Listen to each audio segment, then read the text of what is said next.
pas commencé comme ça. Au début, quand vous allez dans les livres d'histoire, on va vous dire qu'au début, il y avait la quête, il y avait tout ici. On pouvait tout ramasser, les bois, les fruits, etc. et tout ça. Et les capitalistes sont arrivés les premiers, ont commencé à faire un capitalisme total. Dans les différents royaumes de notre pays, les gens fonctionnaient, il y avait la prospérité. Mais quand on a brisé cela, évidemment, on a commencé à prendre les gens dans les villages pour les amener dans des endroits où il y avait des plantations. Des déplacements forcés. Une fille qu'on vous déracine de vos sources, de votre culture, de votre mode de vie, et on vous mettait dans des conditions d'exploitation forcées. En réalité, ce n'était pas un développement, c'était une forme d'européanisation. Vous devez devenir comme des Blancs. Ça, ce n'est pas le développement.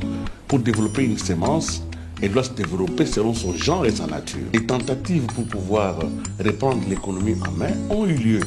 Souvenez-vous, la plus grande des décisions de Mobutu, ça a été la nationalisation de la GKM. Alors, nos minéraux ne peuvent pas être exploités. Pourquoi? Parce que la GKM est en faillite. Vous avez pris une entreprise, vous dites qu'elle est la vôtre, mais elle a des dettes. Le sol et le sous-sol n'appartiennent plus à l'État? Non, rien du tout. Aujourd'hui, dans la Constitution, il est écrit le Congo exerce sa souveraineté sur le sol et le sous-sol. Exercer sa souveraineté ne signifie pas être propriétaire. Le président est parti au Kasaï avec une quarantaine, cinquantaine, centaine de conseillers, de notables. Beaucoup ont dormi dans des véhicules, pas de maisons pour eux-mêmes. La plupart sont des ressortissants de ce coin-là. Certaines personnes n'ont pris l'avion que pour quitter Kapa et venir à Kinshasa une fois. Et la famille s'est cotisée au village. Il est arrivé ici en ce centre. C'est fini, il n'est jamais plus rentré. C'est nos parents du village vers le centre de production. Non, c'est du centre de production. Aujourd'hui, centre vers l'extérieur. Donc, maintenant, on veut que les intelligences, les cerveaux quittent le pays parce qu'on leur a dit qu'il n'y a pas d'avenir. Nous avons des ressources naturelles. Il faut que nous ayons une élite capable d'assumer cette continuité. Ça existe comme une activité de survie,